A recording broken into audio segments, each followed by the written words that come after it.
ரொம்ப மாதம் கழிச்சு என்னோடய சொந்த ஊரை எட்டி பார்க்குறேன். ட்ரெயினை விட்டு கீழே இறங்கி பஸ் ஏறினா இவங்க பண்ணுற அழுமை பாருங்கள்.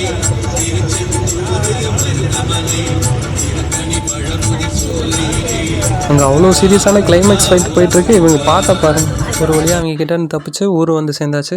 இன்று கடினமான சவாலின் டே 10. கொஞ்சம் ரெஸ்ட்டை போட்டு நம்ம உள்ளூர் நண்பர் கார்த்தி வீட்டுக்கு வந்துட்டோம். இந்த போஸ்ட்டுக்கு காரணம் அவர் விஜய் சித்து ஃபேன். அவர் நமக்கு அப்படியே அருமையான டீ போட்டு கொடுத்தாரு. இங்கே ஏன் வந்திருக்கோம் அப்படின்னா, இங்கே தான் நமக்கான வெயிட்ஸ் இருக்குது. ஸோ நம்ம எப்பயும் பண்ணுற ஸ்ட்ரெச்சிங் ஆரம்பிச்சாச்சு. ஏன் இந்த ஸ்ட்ரெச்சிங் பண்ணுறோம் அப்படின்னா, நமக்கு எந்த ஒரு இன்ஜரியும் ஏற்படக்கூடாது அப்படின்றக்காக ஃபஸ்ட்டு கழுத்துலேருந்து ஆரம்பிக்கிறோம். கழுத்தை நல்லா கோழி கழுத்தை திருக்கிற மாதிரி எல்லா பக்கமும் திருகி போட்டுறணும். அதை தொடர்ந்து அப்படியே ஷோல்டருக்கு, அதை தொடர்ந்து அப்படியே கையை முடிஞ்ச அளவு கிருட்டுன்னு சுற்றணும். நாம் இன்றைக்கி பண்ண போகிறது லெக் ஒர்க் அவுட் தான். இருந்தாலும் ஏன் நம்ம அப்பர் பாடிக்கு ஸ்ட்ரெச் பண்ணுறோம் அப்படின்னா, இன்றைக்கி கொஞ்சம் ரிலாக்ஸாக இருக்கனால கொஞ்சமாக ஸ்ட்ரெச் பண்ணிக்கிட்டோம் அப்படின்னா அப்பர் பாடி கொஞ்சம் ஸ்ட்ராங்காக இருக்கும். அதனால தான். ஸோ நாளைக்கு நம்ம ஒர்க் அவுட் பண்ணுறதுக்கும் ஈஸியாக இருக்கும். ஸோ முடிஞ்ச அளவு அப்பர் பாடி ஸ்ட்ரெச் பண்ணிக்கிட்டு லோவர் பாடிக்கு போயிடலாம். இந்த அப்பர் பாடி ஸ்ட்ரெச் பிடிக்கலனால நம்ம லோவர் பாடியான காலுக்கு ஸ்ட்ரெச் பண்ணுறதுக்கு போயிடலாம். ஃபஸ்ட்டு இந்த 3 ஆசனங்களையும் பண்ண ஆரம்பிச்சிடுங்க. இது வெறும் யோகாசனம் இல்லை, காலோட நல்ல ஒரு ஸ்ட்ரெச்சிங் ஒர்க் அவுட்டு. இது முடிஞ்சதும் அப்படியே நம்ம காலை கீழே குனிஞ்சு ஒரு காலை நேராகவும் இன்னொரு காலை மடக்கியும் இந்த மாதிரி பண்ணணும். அப்படியே 2 காலையும் முட்டி மடக்காமல் தரையை தொடணும். அடுத்து நம்ம காலை நல்லா விரித்து வச்சு நம்ம முடிஞ்ச அளவு ஸ்ட்ரெச்சிங் பண்ணணும். கண்டிப்பாக கால் வலிக்கும். இப்போ பண்ணலைன்னா அப்புறம் பின்னாடி ரொம்ப வலிக்கும். நெக்ஸ்ட்டு ஒரு எலிவேஷனில் கால் நிப்பாட்டி முட்டி மடக்காமல் காலை தொடணும். லெக்கோட ஃபஸ்ட்டு ஒரு கோட்டு காலை க்ளோஸாக வச்சு ஒரு ஸ்குவாட் பண்ணுறது. இது பண்ண கஷ்டமாக இருக்குன்னு நினைக்கிறவங்க ஒரு எலிவேஷனுக்கு கால் வச்சு அதில் வந்து க்ளோஸில் கால் வச்சு இதே ஸ்குவாட்ஸ் பண்ணலாம்.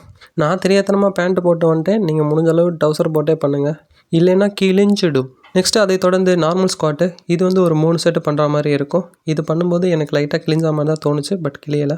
அதை தொடர்ந்து இன்னும் நல்லா காலை விரித்து வச்சு சூமோ ஸ்குவாட் பண்ணணும். என்ன அதிசயம்னா என் பேண்ட்டு கிளியவே இல்லை. அதை தொடர்ந்து ஜம்பிங் ஸ்குவாட்டு 3 செட்டு பண்ணிக்கணும். இப்போ பண்ண 3 எக்ஸசைஸுமே நம்ம வெயிட்டை வச்சு பண்ண போகிறோம்.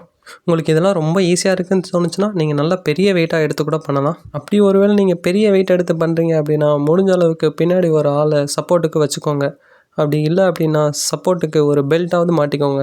இல்லைன்னா லோவர் பேக்கு எப்படி வெடிக்கும்னே தெரியாது, எரிமலை குழம்பு வெடிக்கிற மாதிரி வெடித்து செதறிடும். இந்த 3 ஒர்க் அவுட்டுமே வெயிட்டோட 3 செட்டு முடிச்சாச்சு.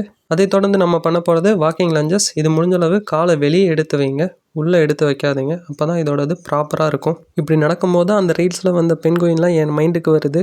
ஒரு வேளை நானும் பெண் குயினாக மாறிட்டேனோ? சேச்சே, இருக்காது. அந்தளவுக்கு தைரியம் நமக்கு இல்லை. உங்களுக்கு வாக்கிங் லஞ்சஸ் ஈஸியாக இருக்குன்னு தோணுச்சுன்னா இந்த மாதிரி நம்ம ஸ்டாண்டிங் லஞ்சஸ் பண்ணிக்கலாம். ஸ்டாண்டிங் லஞ்சஸும் உங்களுக்கு ஈஸியாக இருக்குன்னு தோணுச்சுன்னா பல்கேரியன் லஞ்சஸ் பண்ணிக்கோங்க. இதுக்கப்புறம் உங்கள் காலுக்கு நான் உத்தரவாதம் கிடையாது. ஃபைனலாக நம்ம காலை அழகாக்கும் காஃப் ரைசஸ் பண்ண போகிறோம். காஃப் ரைசஸ் ஒரு எலிவேட்டடான பிளேஸில் பண்ணணும்.